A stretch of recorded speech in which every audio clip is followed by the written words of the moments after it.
Breaking news. దేశ ఆర్థిక మూలాలు దెబ్బతీస్తున్న భారీ ఆన్లైన్ గేమింగ్ సిండికేట్ గుట్టురట్టయింది. 13,000 కోట్ల రూపాయల స్కామ్ వెలుగులోకి వచ్చింది. ఫిన్టెక్ కంపెనీల ముసుగులో నకిలీ కేవైసీలతో సాగుతున్న ఈ దందాను డీజీజీఐ అధికారులు బట్టబయలు చేశారు. ఈ భారీ కుంభకోణం వెనుక ఉన్న మాస్టర్ మైండ్ పంకజ్ కుమార్ను అధికారులు అరెస్ట్ చేశారు.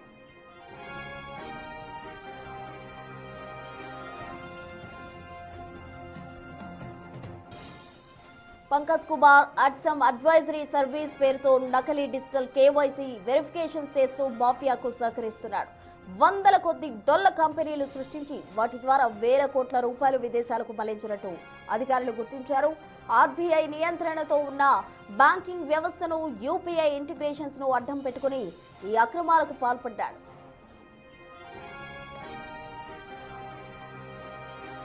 డీజీజీఐ డీసీపీ దిలీప్ కుమార్ ఆదేశాలతో రంగంలోకి దిగిన జీఎస్టీ ఇంటెలిజెన్స్ అధికారులు నిందితుడిని అదుపులోకి తీసుకోవడమే కాకుండా ఫిన్టెక్ కంపెనీలకు చెందిన 100 కోట్ల రూపాయల నిధులు ఫ్రీజ్ చేశారు.